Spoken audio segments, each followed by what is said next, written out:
Assalamualaikum warahmatullahi wabarakatuh. Mari Bapak Ibu kita buka kembali Mushaf Al-Quran. Kita baca surat nomor 98, surat Al-Bayyinah. Surat Al-Bayyinah yang bawa sepatu bisa dibuka sepatunya. Kami baca, Bapak Ibu mendengarkan, nanti menirukan. A'udzu billahi minasy syaithanir rajim. A'udzu billahi minasy syaithanir rajim. Bismillahirrahmanirrahim. Bismillahirrahmanirrahim. Lam yakunil ladzina kafaru min ahlil kitabi wal musyrikin.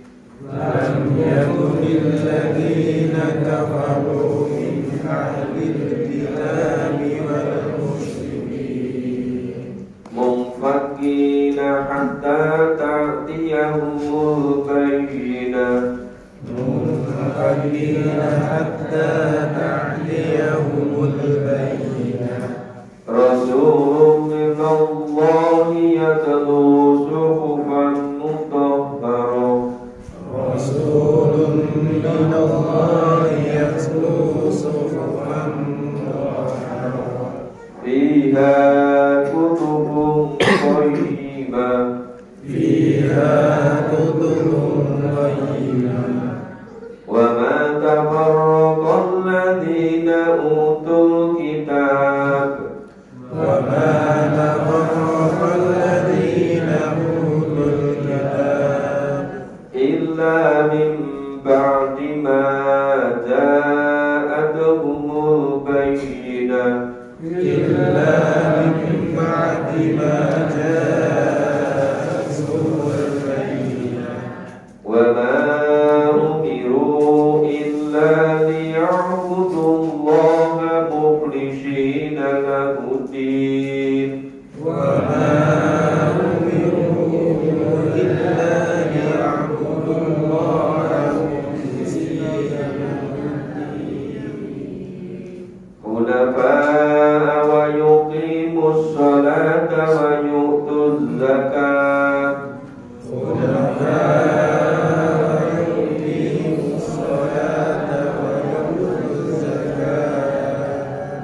Wa dzalika dinul qayyimah.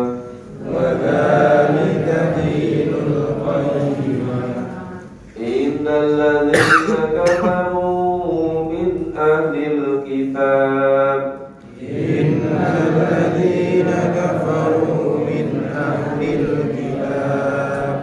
min ahlil kitabi wal musyrikina fi nari jahannam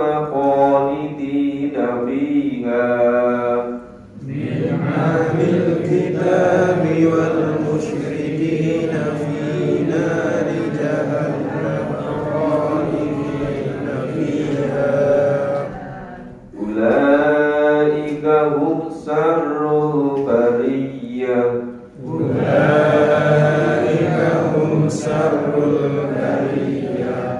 Innal ladzina amanu wa 'amilus sholihat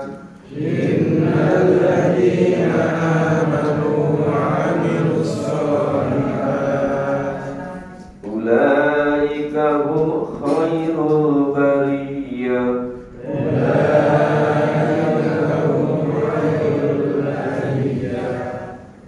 Jazaohum 'inda rabbihim jannatu 'adnin tajri min tahtihal anhar.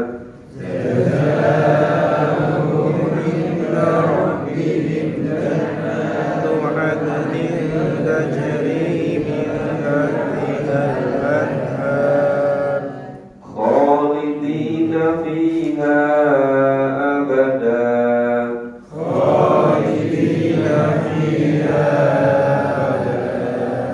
Radhiyallahu anhum wa radu anhu. radhiyallahu anhum wa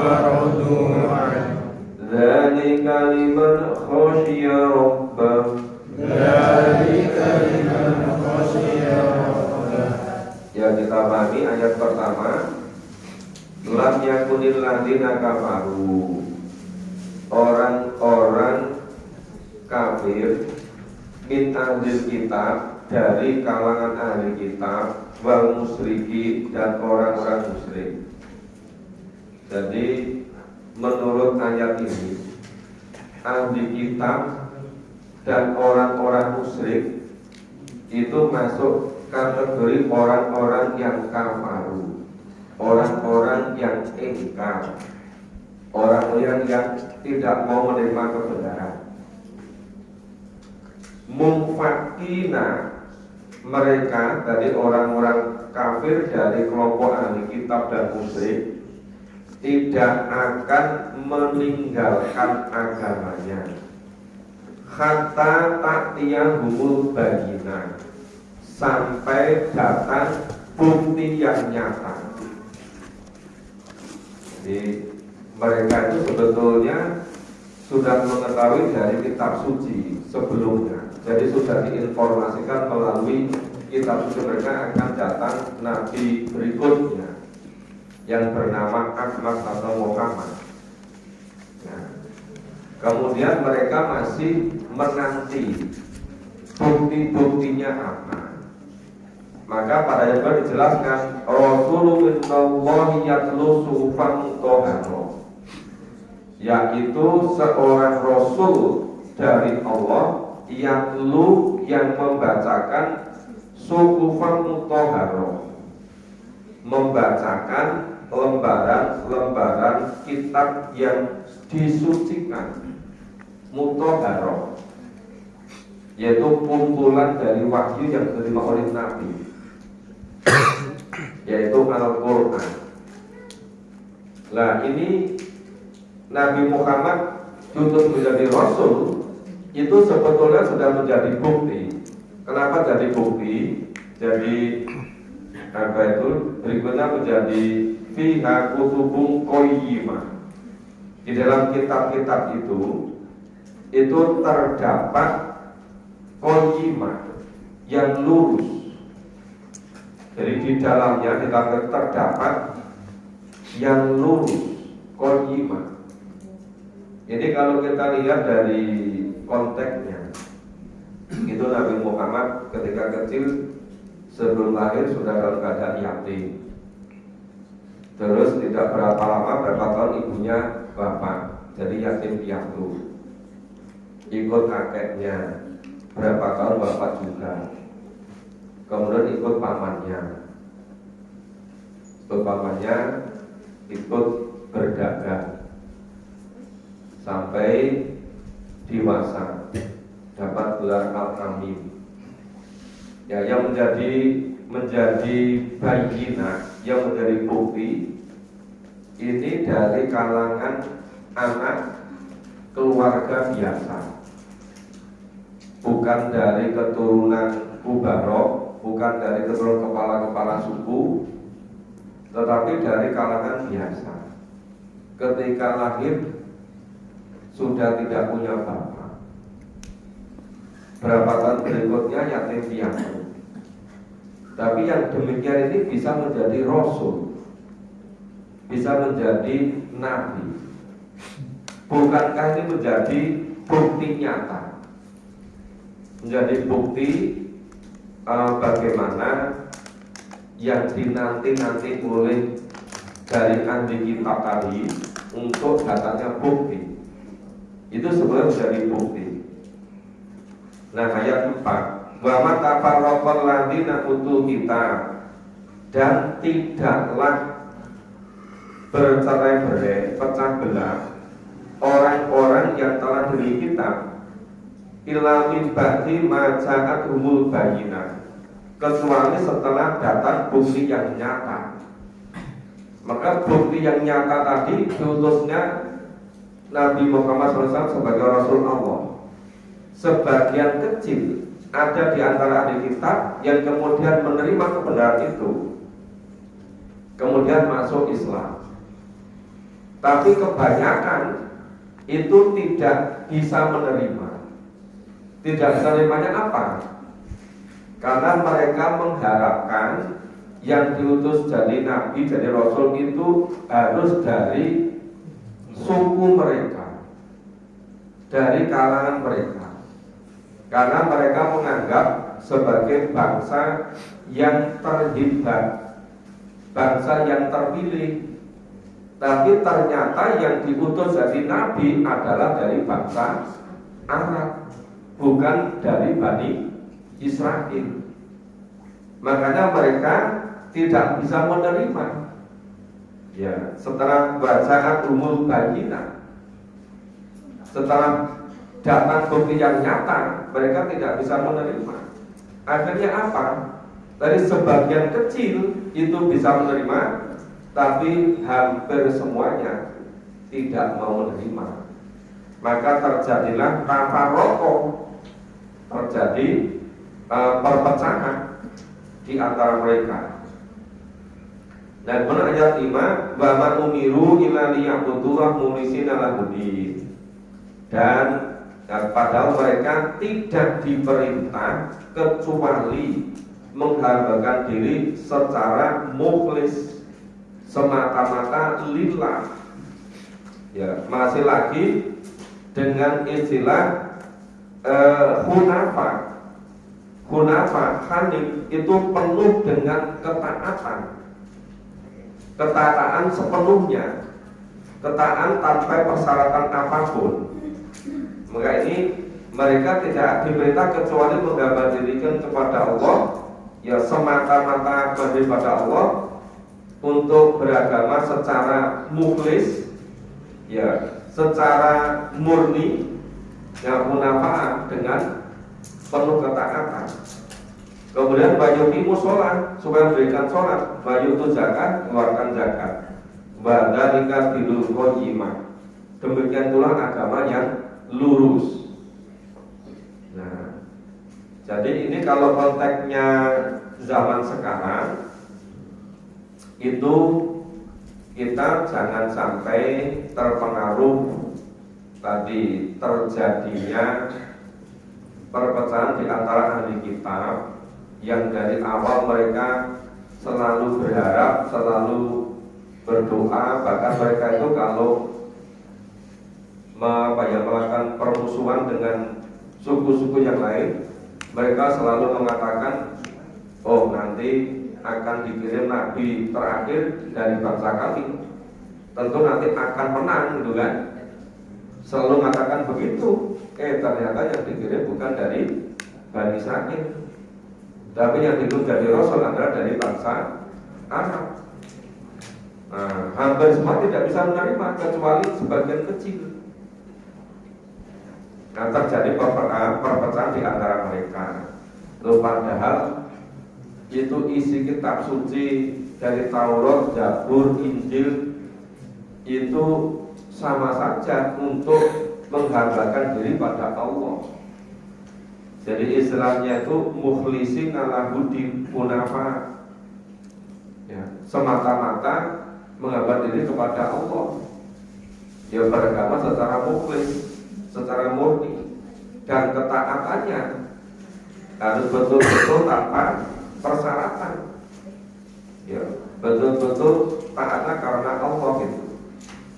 Nah, kemudian berikan sholat, menunaikan zakat, ya itulah agama yang qayyimah, agama yang lurus. Ayat 6, innal ladzina kafaru, sesungguhnya orang-orang yang ingkar, yang kufur, min ahli kitab wal musyrikin, dari kalangan ahli kitab dan orang musyrik, fi nari jahannam khalidina fiha. Nah, tempat mereka di neraka jahanam selama-lamanya. Ulaika hum sarul bariyah. Mereka itu, mereka siapa? Mereka-mereka yang kufur dari ahli kitab dan orang musyrik.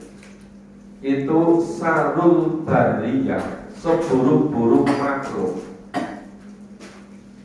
Padahal semula mereka mengklaim sebagai bangsa yang terpilih, bangsa yang paling dikasih sayangi oleh Allah, bangsa yang paling cerdas di muka bumi, bangsa yang dikirim sekian banyak nabi, sekian banyak rasul. Nah, tetapi karena mereka tidak bisa menerima kerasulan Nabi Muhammad, maka mereka mengkufuri. Karena mengkufuri itu, mereka kemudian disediakan neraka jahanam. Neraka jahanam khalidina fiha. Nah, itu seburuk-buruk makhluk, sarul bariyah. Jadi walaupun di dunia ini serba terlibat, tetapi karena tidak taat pada Allah, ya tidak mau menerima kerasulan Nabi Muhammad, kemudian menolak, mengkufuri, ya akhirnya mereka disediakan neraka jahanam. Dan itu sarul bariyah, seburuk-buruk makhluk. Innal ladzina amanu wa 'amilus sholihat, sesungguhnya orang-orang yang iman dan beramal soleh, ulaika hum khairul bariyah, mereka itulah orang-orang sebaik-baik makhluk. Jadi kenapa menjadi khairul bariyah, menjadi makhluk yang terbaik? Karena kuncinya dua, satu amanu, yang kedua wa amilus sholihat. Jadi sepanjang masa sampai kapanpun kalau ingin menjadi umat terbaik, itu imannya yang betul, kemudian dibuktikan dengan amal soleh. Nah, amal soleh, amal yang baik, baik itu menurut Allah dan Rasul. Baik bukan menurut manusia. Kalau baik menurut manusia, itu nanti bisa bertolak belakang. Nah, kita tidak tahu mana yang baik, mana yang tidak baik, kecuali memahami Al-Quran dan Sunnah. Karena kalau baik menurut orang itu beda-beda semua. Nah, yang baik yang disediakan ini berikutnya, ini ayat 8 ini, jazaa'uhum inda rabbihim jannatun adnin tajri min tahtiha al-anhar, yang disediakan surga Aden yang mengalir di bawahnya sungai-sungai yang khalidina fiha abada. Itu sebagai balasan terhadap mereka yang iman dan amal soleh tadi. Jadi amal soleh menurut Al-Quran dan As-Sunnah, bukan menurut pendapat manusia. Baik buruk benar salah bukan menurut survei, bukan menurut persepsi. Nah, survei itu persepsi orang dikirim kepada kawan tertentu. Nah, tapi repotnya orang-orang sekarang itu lebih percaya pada hasil survei daripada kebenaran Al-Quran itu. Itu jadi terbalik-balik gitu. Nah, jadi orang yang iman dan amal soleh, mereka itu sebaik-baik makhluk, disediakan surga yang di bawah surga kekal di dalamnya. Kemudian radhiyallahu anhum wa radu an, Allah ridho pada mereka dan mereka puas karena balasan dari Allah tadi. Dzalika liman khasyiya rabbah. Nah, yang demikian itulah bagi orang-orang yang takut hanya kepada Allah, khasyiya rabbah. Jadi takutnya itu hanya kepada Allah. Liman khasyiya rabbah. Itu kalau di surat An-Nisa ayat 77, itu banyak orang yang takutnya bukan kepada Allah, tapi takutnya kepada manusia. Bahkan takutnya kepada manusia itu lebih takut daripada Allah. Jadi mungkin karena merasa yang menghidupkan itu bukan Allah, yang memberi rezeki bukan Allah, yang bisa menjadikan bernafas, yang punya indera lengkap, punya peralatan lengkap, mungkin nggak sadar kalau itu dari Allah. Makanya kenapa kebanyakan orang itu takutnya kepada makhluk, kepada orang, itu lebih daripada takutnya kepada Allah. Ya ini tadi kenapa pakai dzakar liman khasyiya rabbah. Demikian itulah balasan bagi orang-orang yang takutnya hanya kepada Allah, bukan kepada yang lain-lain. Nah, sekarang ini hidup di dunia sangat sebentar, tetapi hanya fokus ke dunia, tidak fokus ke akhirat. Padahal hidup yang sebenarnya adalah hidup yang ada di akhirat besok. Nah, secara singkat pemahaman surat Al-Bayyinah seperti itu. Kalau ada yang tanya silakan. Silakan. Assalamualaikum warahmatullahi wabarakatuh. Pak Satro mau tanya, itu saya agak sedikit tapi kaitannya dengan surat Al-Bayyinah ayat 108 kira-kira masuk ke pemahaman saya. Menurut saya ini ada seorang ibu-ibu dulu mengenal agama Islam. Pengamatan saya beliau itu untuk baca Al-Quran dan baca bagus. Tapi pemahaman dan pengamalannya saya belum tahu persis. Cuma dia mungkin waktu itu setelah dirasa tertarik dengan Islami non-Islam. Tapi sekarang itu nanti bagaimana ke akhiratnya? Itu mungkin ada kaitannya dengan Al-Bayyinah ini. Iya, ada kaitannya. Maka tadi di rakaat kedua saya membaca itu di surat Al-Baqarah 119-120. Itu kalau orang Islam mengikuti kemauan mereka, ya jadinya begitu. Iya. Jadi saya juga ada dulu teman bersama-sama di madrasah sanawiyah 3 tahun, di madrasah aliyah 3 tahun. Seharusnya lulusan dari madrasah itu kan jadi kiai atau ustadz gitu kan. Ya. Tapi begitu dia itu seperti diambil anak angkat itu oleh orang yang kaya. Kemudian tinggalnya di pedalaman. Ya keluarganya kira-kira sama-sama dengan keluarga saya lah itu. Sama-sama kosan kan dulu juga biasa sepeda bareng. Nah, cuma dia lulus aliyah itu diambil anak angkat oleh orang kaya. Nah, akhirnya sekarang jadi pendeta terkenal di Surabaya sana. Ya. Jadi bukan hanya orang biasa, nekuni agama itu dia terjadi. Karena apa? Itu biasanya karena masalah duniawi. Tadi kan kalau Bapak Mustafa tadi kan karena suami. Iya, terserah karena suami. Ya karena suami. Kan disebut sendiri kalau tidak tahu persis. Iya, jadi sebabnya itu dia satu jenis kok bermacam-macam. Ada yang karena suami, ada yang karena pekerjaan, ada yang karena pendidikan, karena beasiswa, ada karena kebutuhan makan dulu, itu seterusnya. Ya, itu akibatnya apa? Itu beragama Islamnya itu tidak memahami ayat-ayat yang terkait dengan keimanan. Ini biasanya ayat Al-Quran yang turun pada periode Mekah selama 13 tahun itu masalah keimanan. Itu tidak betul-betul dipahami. Maka ibaratnya pohon itu akarnya itu nggak kuat, mudah sekali tumbang. Ya fondasinya nggak kuat. Itu terjadi di mana-mana. Maka seharusnya memang ayat-ayat surat yang turun periode Mekah selama 13 tahun itu perlu dipahami dulu. Dengan mengambil ada proses internalisasi untuk memperkuat fondasinya, memperkuat akarnya. Sehingga kan mau kena angin badai, mau kena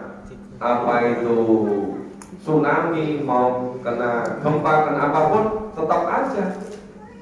Nah tsunami angin puting beliung itu tadi bisa karena suami atau istri, bisa karena pendidikan, bisa karena kebutuhan pokok, tapi banyak yang karena kesehatan. Ya sakit kemudian ditolong, dijemput ke rumahnya, ke rumah sakit, cukupi semua, kebutuhan dipenuhi, gitu kan? Ya saya sering dengar kisahnya seperti itu. Makanya kan istilahnya itu menjual akhirat dengan dunia.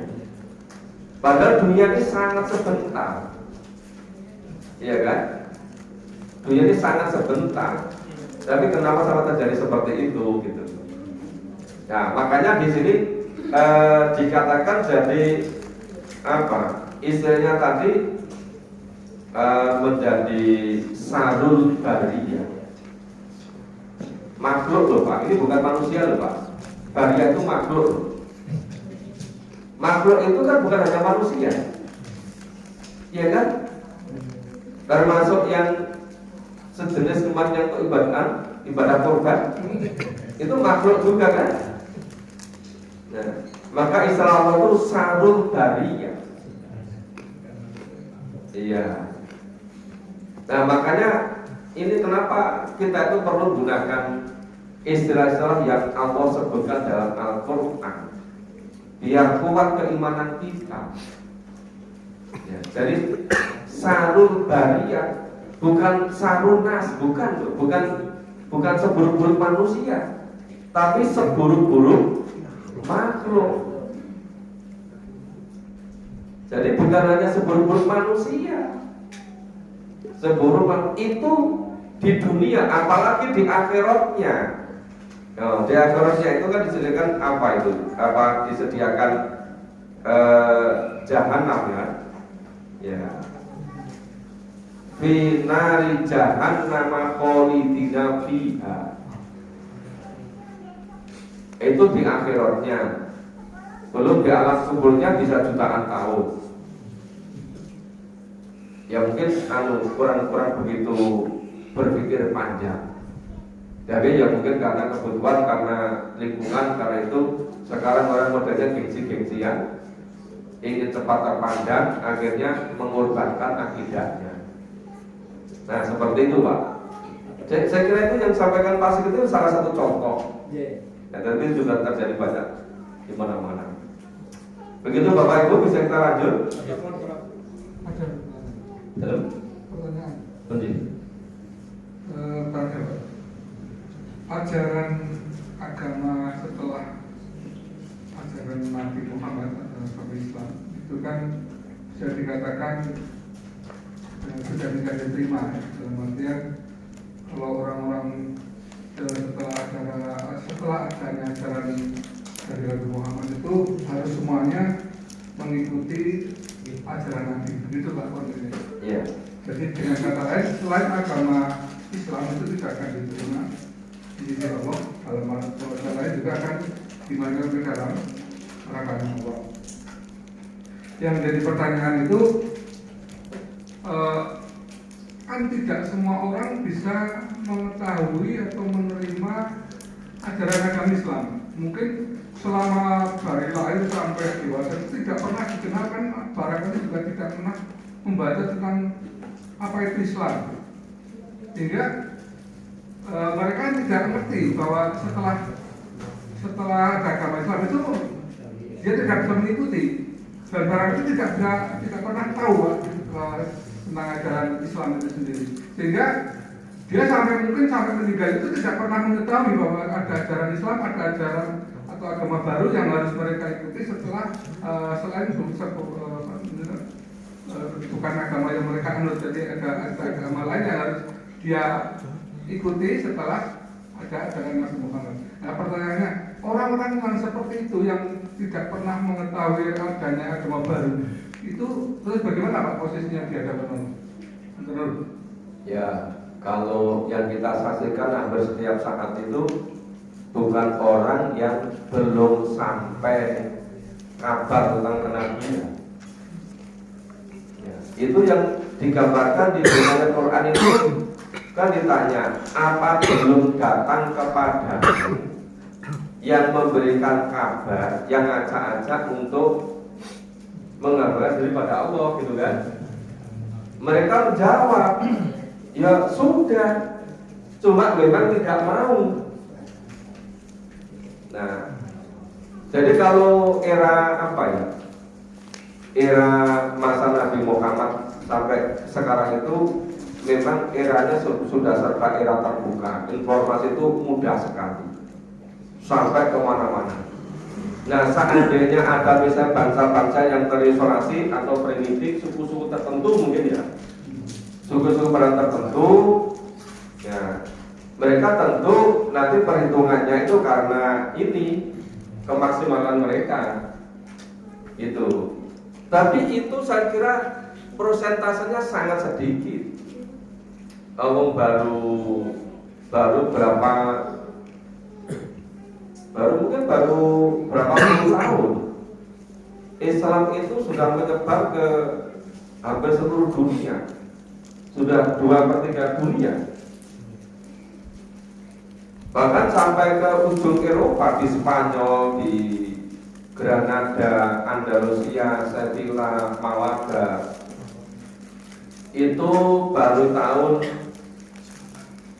711 Islam sudah berkembang di sana sampai ujung Eropa loh. Bahkan Islam sudah sampai ke Nusantara itu masih zaman Khulafaur Rasyidin. Padahal jarak antara Timur Tengah dengan Nusantara itu betapa jauh itu. Itu sudah sampai kalau sudah menyebar. Jadi tadi seandainya ada itu tadi suku-suku terisolasi terpencil itu, Pak. Nah, persoalan yang terbanyak itu bukan karena mereka belum dapatkan informasi, tetapi yang digambarkan di surat ini tadi memang tidak mau, Pak. Memang mengkufuri, menutup diri. Jadi mengkufuri itu sudah dapat informasi, ya, sudah tahu, sudah ada, cuma tidak mau menerima. Namanya kufur, mengingkari, menolak kebenaran. Itu konteksnya seperti itu. Ya, kita lanjut ya. Oke. Bismillahirrahmanirrahim. Mari. Bismillahirrahmanirrahim. Inna anzalnahu fi lailatul qadr. Inna anzalnahu fi lailatul qadr. Wa ma adraka ma lailatul qadr. Wa ma adraka ma lailatul qadr. Lailatul qadri khairum min alfi syahr. Lailatul qadri khairum min alfi syahr. Tanazzalul malaikatu warruhu fiha. Tanazzalul malaikatu warruhu fiha. Bi'izni rabbihim min kulli amr. Bi'izni rabbihim min kulli amr. Salamun hiya hatta matla'il fajr. Salamun hiya hatta matla'il fajr. Ya, ayat pertama inna. Ini bahasanya menggunakan nanya panjang. Sesungguhnya kami. Ini Allah menggunakan istilah kami. Ya, anzalnahu, menurunkan kepadamu fi lailatul qadr, pada malam yang mulia. Kenapa istilahnya pakai pakai kami? Karena setiap yang melibatkan yang lain, Allah menggunakan istilah kami. Nah, dalam menurunkan wahyu itu perantaranya malaikat. Nah, Allah yang menurunkan, tetapi yang langsung menyampaikan pada Nabi itu malaikat. Maka gunakan istilah inna anzalnahu fi lailatul qadr. Sesungguhnya kami Allah telah menurunkannya, ya, kepadamu Al-Quran pada malam yang mulia. Jadi ini antara Allah, malaikat dengan Nabi Muhammad. Kemudian apa yang disebut dengan malam yang mulia itu? Wa ma adraka ma Lailatul Qadar. Dan tahukah kamu apakah malam kemuliaan itu? Jadi setiap ungkapan di dalam Al-Quran, setiap kalam dalam Al-Quran yang menyatakan wa ma adraka, ya, tahukah kamu, apakah kamu tahu? Ini sebetulnya persoalan itu luar biasa banyaknya, luar biasa besarnya. Kemudian kemampuan akal manusia itu terbatas untuk mengetahui. Makanya untuk memudahkan supaya akal kita bisa memahami, maka diberi penjelasan yang sifatnya itu sedikit, sekedar supaya kita bisa paham. Maka Lailatul Qadri khairum min alfi syahr. Jadi tahukah kamu apa itu malam kemuliaan? Malam kemuliaan yaitu suatu malam yang lebih mulia daripada 1000 bulan. Ya, alfi syahr. Nah, ini gambaran ini disebutkan khairum min alfi syahr. Jadi pikiran manusia, pikiran kita itu jadi ada gambaran, mudah nyambung gitu. Tapi yang di luar itu jauh lebih banyak lagi. Jadi ini sekedar penjelasan supaya pikiran kita bisa paham. Karena Allah sudah memastikan bahwa Allah memudahkan Al-Quran, maka yang sulit-sulit itu dikasih penjelasan. Penjelasannya sederhana, penjelasannya singkat supaya kita bisa menjadi paham. Nah, kemudian tanazzalul malaikatu waruhu fiha. Tanazzalu itu tidak pernah berhenti. Jadi terus turun para malaikat dan ruh malaikat Jibril ya, turun dari langit ke bumi bolak-balik bintirobi min kulli amr, dengan izin Tuhannya untuk mengatur segala urusan, min kulli amr. Jadi segala urusan diurus, diatur oleh malaikat. Allah menugaskan kepada malaikat. Salamun ya hatta matla'il fajr. Dengan keselamatan, kedamaian, ketentraman, kesejahteraan sampai terbit fajar. Nah, ini penjelasannya. Itu yang namanya Al-Quran pertama kali diturunkan itu pada malam Lailatul Qadar. Nah, biasa diperingati tanggal 17 Ramadan. Peristiwa turunnya Al-Quran malam Lailatul Qadar yang mulai pertama hanya malam itu terjadi sekali, terus beruntun sampai 23 tahun sampai Rasulullah wafat. Nah, mengenai Lailatul Qadar itu kebanyakan memahami bahwa Lailatul Qadar itu terjadi setahun sekali pada bulan Ramadan, malam ganjil setelah tanggal 20. Itu memang ada penjelasannya pada hadis. Tapi ada juga dan sebagian kecil yang mau begini, namanya malam kemuliaan, malam diturunkannya Al-Quran.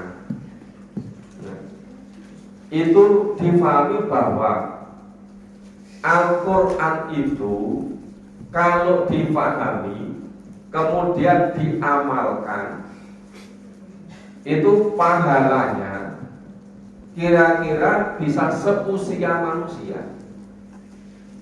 Jadi 1000 bulan kira-kira 80 berapa? 83 tahun ya? 83 tahun. Jadi kira-kira seusia manusia 83 tahun itu penuh dengan kemuliaan, penuh dengan kebiayaan, penuh dengan kejamaan. Kalau itu hidupnya berdasar pada Al-Quran, dengan memahami Al-Quran, kemudian mengamalkannya. Nah, cuma repotnya itu yang seringkali sudah terjadi proses lingkungan, proses menjadi proses budaya, kita itu tidak terbiasa dari kecil memahami Quran dulu. Jadi keterisipan kabeh gitu. Sudah terlanjur usia segini baru kita ayo bareng-bareng memahami Quran. Makanya kita berpacu dengan waktu. Tapi ada juga saya pernah mendengar penjelasan yang namanya Lailatul Qadar, itu malam pertama turunnya Al-Quran yang terjadi hanya sekali. Dicontohkan seperti misalnya untuk memudahkan, itu malam kemerdekaan 17 Agustus itu terjadi sekali. Berikutnya tinggal peringatan. Tapi yang bisa mewujudkan tujuan dari kemerdekaan adil makmur, ya hidupnya di dunia ini sampai menjadi makmur, menjadi adil. Tetapi kalau hanya diperingati kemudian tujuan kemerdekaan tidak dicapai, ya tidak salamun ya kata Pak Lil Fajar. Ya sama itu Al-Quran tiap tahun diperingati terus sampai pengajiannya khusus peringatan saja. Kalau nggak ada peringatan, ya nggak memahami Quran, nggak ada pengajian. Nah, kalau hanya diperingati tapi nggak dipahami, nggak diamalkan, ya nggak bisa mencapai keselamatan. Jadi persoalannya itu bukan memperingati apa tidak. Persoalan itu Quran itu dipedomi dalam hidup apa tidak. Nah kuncinya ada di situ gitu. Nah dari berbagai macam pemahaman itu semuanya bisa memudahkan kita memahaminya. Jadi ya memang yang disebutkan itu yang kira-kira bisa memudahkan kita memahami Al-Quran. Nah begitu secara singkat surat Al-Qadr. Ya, ada yang Pak Dul, silakan Pak Dul. Ya saudara dalam pemahaman Lailatul Qadar orang yang dimuliakan. Iya. Dan lebih mulia dari Qadar itu. Kadang-kadang kita sering salah ketika kita mendengar apa yang didapati tadi. Bahwasanya kita harus paham Quran sehingga kehidupan kita lebih mulia dari sebulan. Padahal yang sering kita pahami pada bulan-bulan Ramadan itu kita gayuh malam Lailatul Qadar di akhir 10 hari akhir lah. Seharusnya bagaimana Pak supaya kita lebih paham lagi sehingga kita jangan sampai salah kaprah dalam memahami malam yang lebih mulia dari sebulan. Ngaten Pak. Memang kita dalam beramal itu ada motivasi, ada penggembira. Biasanya kalau diiming-imingi oleh hadiah itu kan jadi semangat.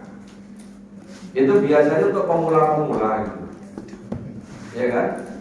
Tapi kalau Allah beragama itu sudah betul-betul mukhlisin lahudin, itu mau dikasih hadiah sama tidak, tetap aja dia all out mukhlisina lahudin.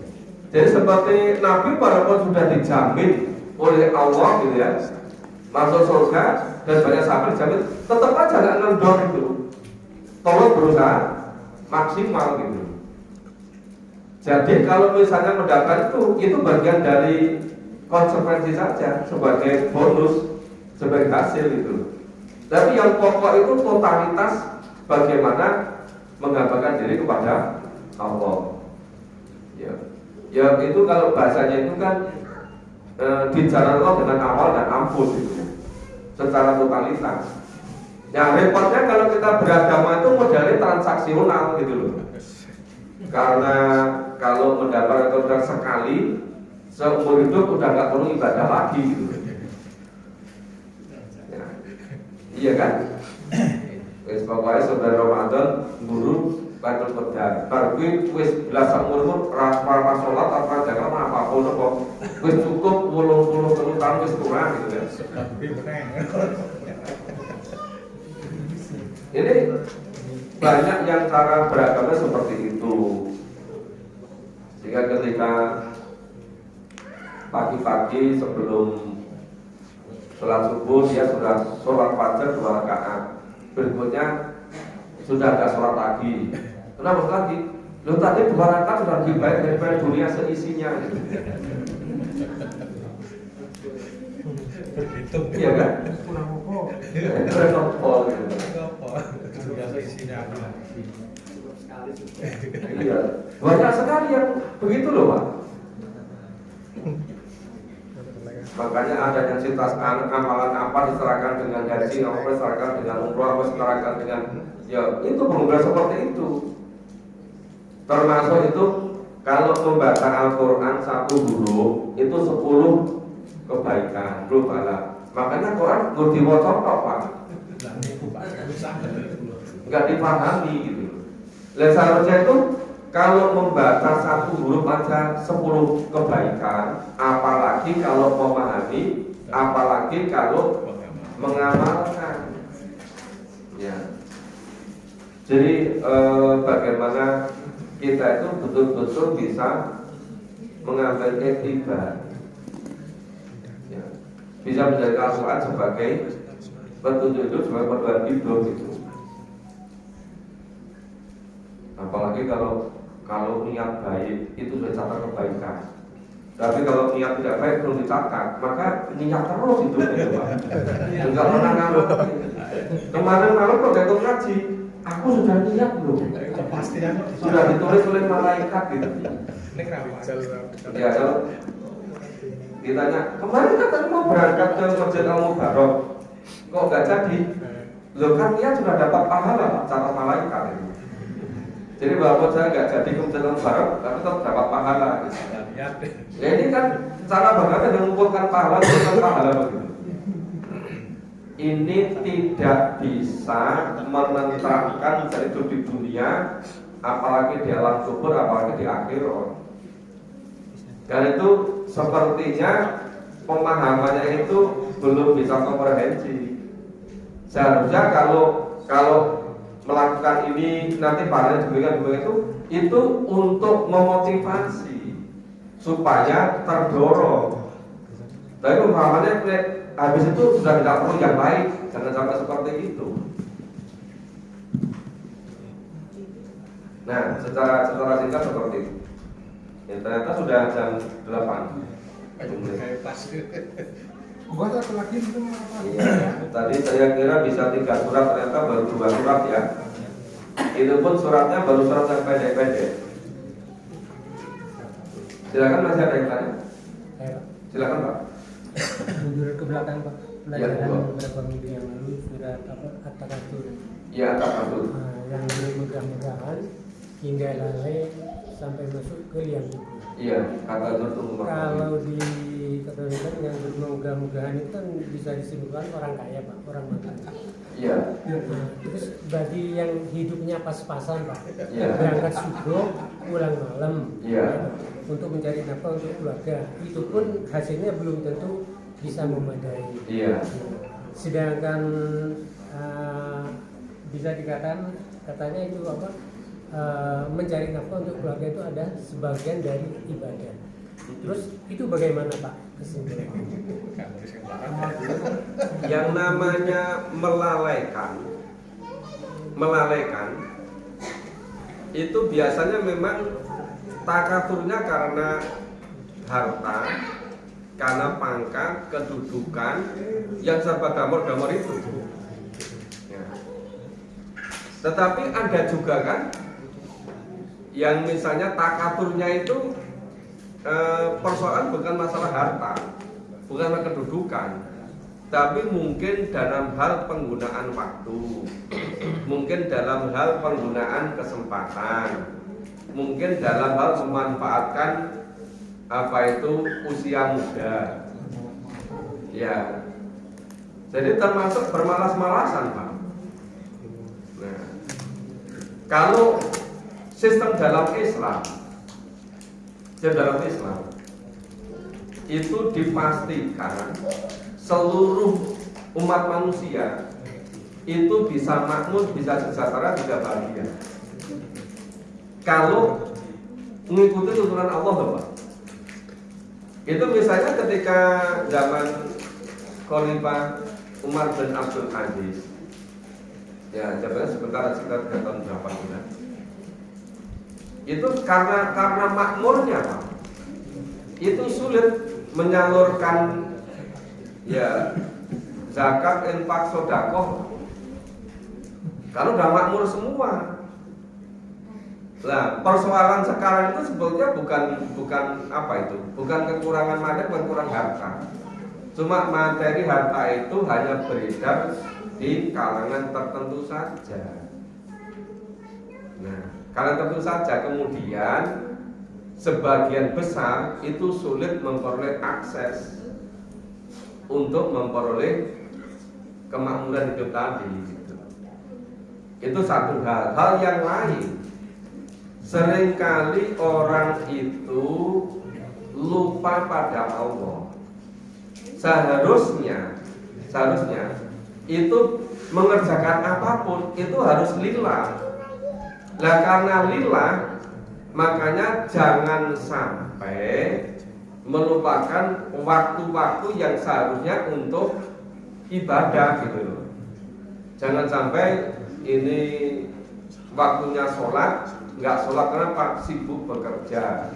Nanti kalau nggak bekerja, nggak bisa makan minum gitu kan. Waktunya sholat Jumat, ya tidak sholat Jumat gitu. Alasannya macam-macam. Misalnya kerja di pabriknya nggak membolehkan sholat Jumat. Loh, seakan-akan mempertuhankan pabriknya. Padahal ar-Razzaq itu dari Allah gitu loh. Yang maha pemberi rezeki itu Allah. Jadi kalau hidupnya itu diatur per hari 24 jam itu Tuhan Allah, insya Allah nggak akan kekurangan, Pak, masalah rezeki atau kebutuhan fisik.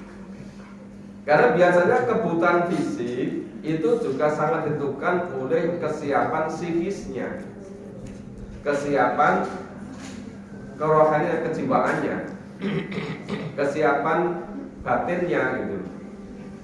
Itu kalau dia waktunya sholat, waktunya zikir, waktunya memahami Quran. Itu nanti Allah akan ditunjuk pada yang bersangkutan, akan lebih kreatif hidupnya, ya akan ya ada saja jalannya itu gitu. Harus mengutamakan akhiratnya. Ya itu pertama utama. Nah, kan itu sudah dijamin kan, syaratnya memang innalladzina qalu rabbuna tsumastaqamu, harus istiqomah. Jadi yang menyatakan Tuhannya Allah kemudian istiqomah itu dijamin, tidak akan khawatir dan tidak akan kekurangan. Nah itu kalau nggak diyakini, tadi kan bisa menganggap namanya rezeki itu ya harus bekerja. Nah sehingga sampai bekerjanya itu meninggalkan waktu-waktu ibadah. Makanya terjadi sekarang kalau masalah duniawi itu nggak sampai ujung dunia di mana saja diburu, Pak. Karena biar nanti dia jadi pejabat yang tinggi, maka harus menyiapkan ilmunya, maka belajar di Eropa sekian tahun, di Amerika sekian tahun, di Jepang sekian tahun, mungkin di luar negeri sampai 15 tahun itu kan, pulang-pulang jadi pejabat tinggi, jadi konsultan apa setingkat dari BUMN atau setingkat menteri, lebih nggak sempat memahami Quran lagi, Pak. Iya kan? Karena disibukkan terus oleh itu, oleh persoalan materi. Orang mengira materi bisa mensejahterakan, menyelamatkan, padahal sama sekali tidak begitu. Kebahagiaan sejahteraan itu salah satu faktor memang materi, tapi bukan satu-satunya. Tapi yang lebih lagi itu sebenarnya persoalan kondisi kejiwaan, keimanan gitu. Nah, begitu. Mudah-mudahan nanti lain waktu masih ada kesempatan bisa kita singgung lagi karena waktunya sudah lewat. Semoga yang sedikit ini bermanfaat. Nah, Bapak Ibu, kalau yang besok sore ada sempat surat maghrib berjamaah di Masjid Al-Ikhlas Sumodara. Iya, maghrib. Maghrib sampai Isya. Malam Rabu, Selasa malam, Selasa sore. Lalu yang kedua ya, udah besok itu yang kedua ya. Iya, yang pertama itu baru pengantar. Iya, baru diantarkan, nggak diantarkan sampai tempatnya apa tidak belum tahu. Belum sampai. Mohon maaf kalau ada kurang dan salahnya. Semuanya, assalamualaikum warahmatullahi wabarakatuh. Demikian kalau Ibu kajian pada malam ini, mudah-mudahan dapat menambah ilmu kita sehingga pasti iman kita kepada Allah dan mudah-mudahan kita juga dapat mengamalkan yang untuk lagi. Bapak Ibu, berhubung sudah jam 8 tepat, marilah kita yang terakhir yaitu penutup. Marilah acara pada malam ini kita tutup dengan bacaan akhir.